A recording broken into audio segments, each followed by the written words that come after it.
Hey lovely people, welcome back to my channel Ranita Coaching Center, the only Sahara for DLED pupil teachers। अब आ गए हैं हम अपनी last unit पे, unit number 5 पे, human rights and education. बाकी सारी यूनिट्स अपलोड हो चुकी है, जाके देख लो। उसी में मैंने आपको इंपॉर्टेंट क्वेश्चंस भी बताए हैं, कुछ कुछ टॉपिक्स बताए हैं। ह्यूमन राइट्स सबसे पहले क्या होता है, ये भी इम्पॉर्टेंट है कि ह्यूमन राइट्स क्या होते हैं। ह्यूमन राइट्स फंडामेंटल राइट्स होते हैं, ठीक है, ये इंपॉर्टेंट है, ध्यान रखना। ह्यूमन राइट जो है वो फंडामेंटल राइट्स होते हैं, inherent to every individual, irrespective कि चाहे वो किसी भी कास्ट का हो, रिलीजन का हो, जेंडर का हो, सोशल स्टेटस का हो। ह्यूमन राइट्स मतलब हमारे एक मनुष्य के अधिकार, ठीक है। ये इंश्योर करते हैं डिग्निटी को, इक्वालिटी को, फ्रीडम को, और ये फॉर्म करते हैं the foundation of a just and democratic society.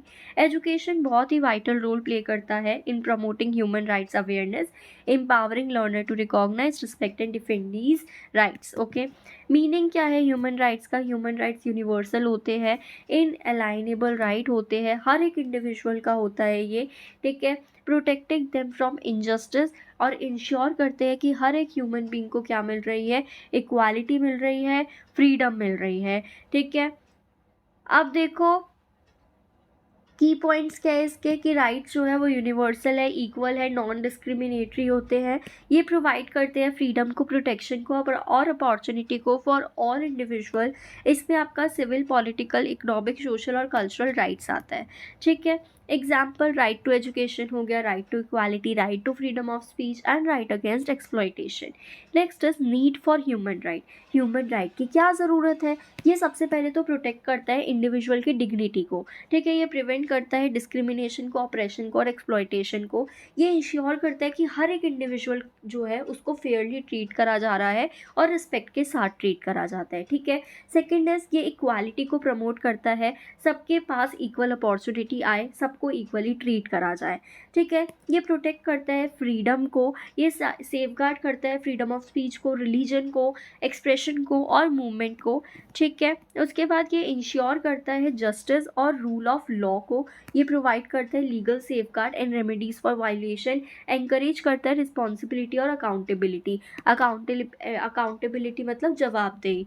Then empower करता है मार्जिनलाइज ग्रुप को, जो भी माइनॉरिटीज़ होते हैं, वुमेन है, चिल्ड्रन है, डिफरेंटली एबल्ड इंडिविजुअल है, इनको प्रोटेक्ट करता है। प्रमोट करता है सोशल इंक्लूजन को और पार्टिसिपेशन को इन सोसाइटी। देन ये प्रमोट करता है पीस और सोशल हार्मनी को।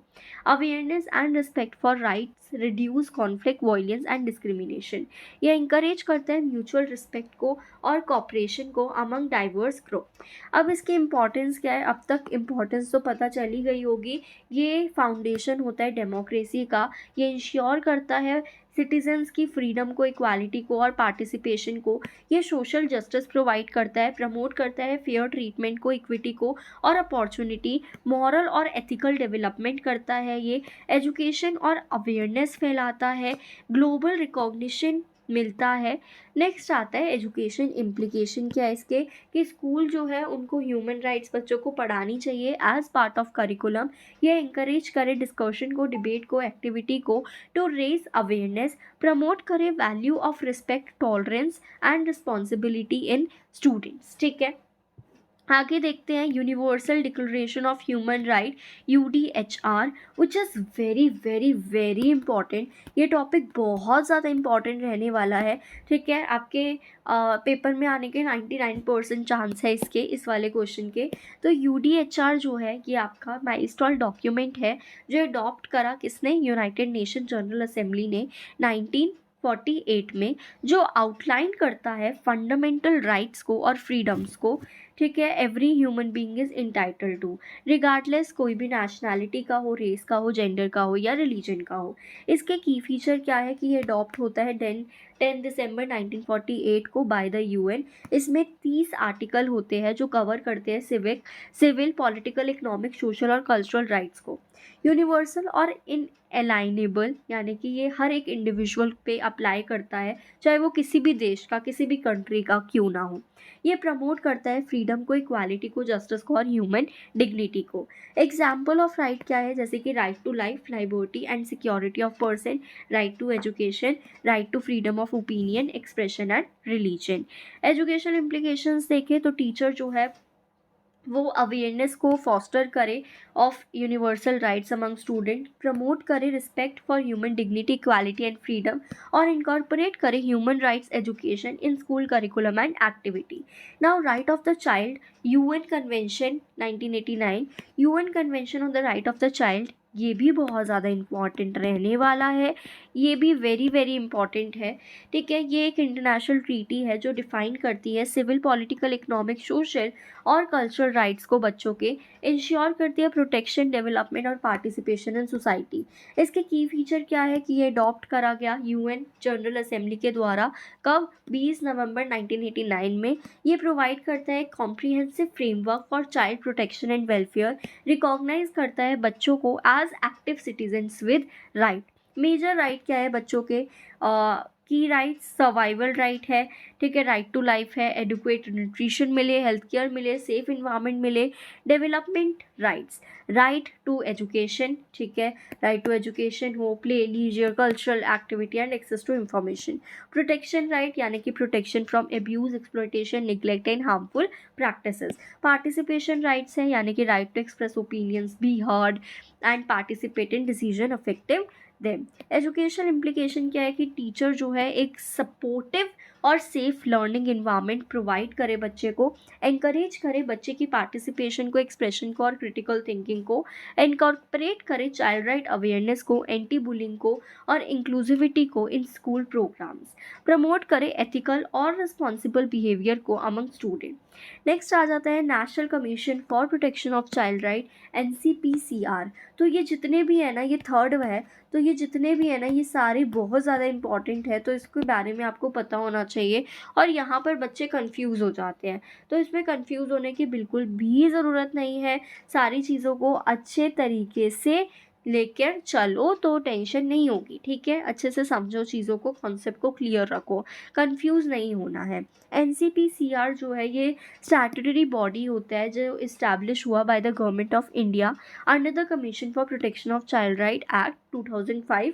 कि इसमें क्या होगा? प्रोटेक्ट हो, प्रमोट करे, मॉनिटर करे बच्चों के राइट्स को अक्रॉस द कंट्री.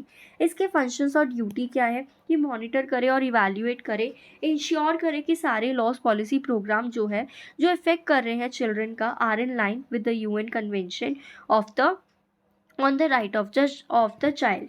इन्वेस्टिगेशन हो वायलेशन की, कि कहीं भी आपका चाइल्ड अब्यूज़ तो नहीं हो रहा है, ठीक है, ट्रैफिकिंग तो नहीं हो रही, निगलेक्ट तो नहीं हो रहा, या चाइल्ड राइट्स का वायलेशन तो नहीं हो रहा है. रिसर्च और अवेयरनेस हो, कंडक्ट करवाए रिसर्च, सर्वे और अवेयरनेस प्रोग्राम को बच्चों के इश्यूज़ पे, ठीक है, प्रमोट करे एजुकेशन, हेल्थ और सोशल वेलफेयर को. ठीक है, उसके बाद आपके क्या है? Guidance and recommendation, advise government authority and institution on formulating child friendly policy.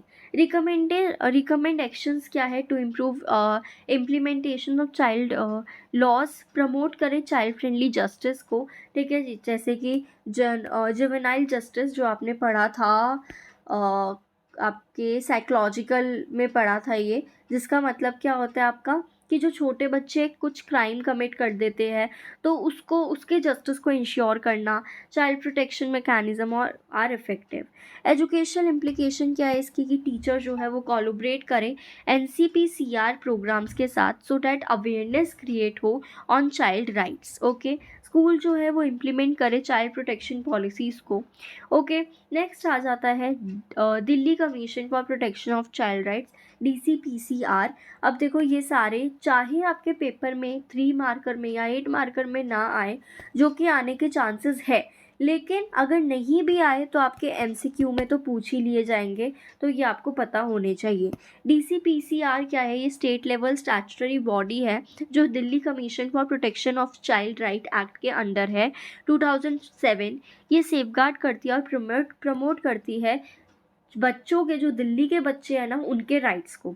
इसके फंक्शन और ड्यूटी क्या है? सबसे पहले तो चाइल्ड के राइट, बच्चों के राइट्स को प्रोटेक्ट करना, ठीक है। बच्चों के लिए स्कूल में जो भी राइट्स है उसको प्रोटेक्ट करना, इन्वेस्टिगेशन करना कंप्लेंट्स की, जो भी कंप्लेंट आ रखा है चाइल्ड अब्यूज़ को लेकर, निगलेक्ट को लेकर, एक्सप्लॉयटेशन को लेकर या फिर वॉयलेशन को लेकर, उस पे उसके जो कंप्लेंट्स है उसको एड्रेस करना, इन्वेस्टिगेट करना, पॉलिसी रिकमेंडेशन करना, सजेस्ट करना measure to the Delhi government for improving child welfare policy, advocate करना चाइल्ड फ्रेंडली लॉज को, एजुकेशन को और रिहैबिलिटेशन प्रोग्राम्स को, अवेयरनेस एंड ट्रेनिंग क्या करना, वर्कशॉप कंडक्ट करना, सेमिनार्स और अवेयरनेस कैंपेन कंडक्ट करना for teacher, parents and children, promote करना राइट बेस्ड एजुकेशन को एंड चाइल्ड प्रोटेक्शन प्रैक्टिसेस को, कोलैबोरेट करना एजेंसीज़ के साथ, जो भी एनजीओ वगैरह है या गवर्नमेंट बॉडीज़ हैं उनके साथ। एजुकेशन इम्प्लीकेशन क्या है कि टीचर जो है वो कोऑर्डिनेट करे डीसीपीसीआर के साथ, सो डैट बच्चों की सेफ्टी को इंश्योर करने के लिए और राइट की अवेयरनेस के लिए स्कूल जो है वो ऑर्गेनाइज कर सकता है child right awareness campaign, workshop और reporting mechanism. So this is all about आपका पूरा socio philosophical perspective of education की रिवीजन सीरीज़। अब देखो, जो भी इंपॉर्टेंट क्वेश्चंस के लिए कमेंट कर रहे हैं, इंपॉर्टेंट क्वेश्चन मैंने साथ साथ सारी यूनिट में आपको बता दिया है। इस यूनिट में ये सारी चीज़ें बहुत ज़्यादा इंपॉर्टेंट है, सारे टॉपिक्स बहुत ज़्यादा इंपॉर्टेंट है, तो ये सारी चीज़ें आपको पता होनी चाहिए। और भी वीडियोस में मैंने इंपॉर्टेंट टॉपिक्स आपको बताए हैं, वो टॉपिक्स इंपॉर्टेंट है, उसको आप अच्छे से प्रिपेयर करिए, आपका पेपर बहुत अच्छा जाएगा। बिल्कुल भी टेंशन मत लो, सोशियो में बच्चों की फटी रहती है मुझे पता है, लेकिन आप लोगों को देखो बहुत अच्छे से अपने पेपर को अटेम्प्ट करना है, टेंशन नहीं लेनी है। एक और गलती जो आप बहुत सारे बच्चे करते हैं वो है टाइम मैनेजमेंट की गलती। तो यार अपना टाइम अच्छे से मैनेज करके चलना कल के पेपर में। इस बार 8 मार्कर कोई नहीं छोड़ के आएगा, ठीक है। चलो अब मैं आपसे मिलती हूँ कल, पेपर डिस्कस करने के लिए हम मिलेंगे, ठीक है। और फिर उसके बाद नेक्स्ट सब्जेक्ट का भी तो प्रिपेयर करना है। चलो, ऑल द बेस्ट एवरीवन।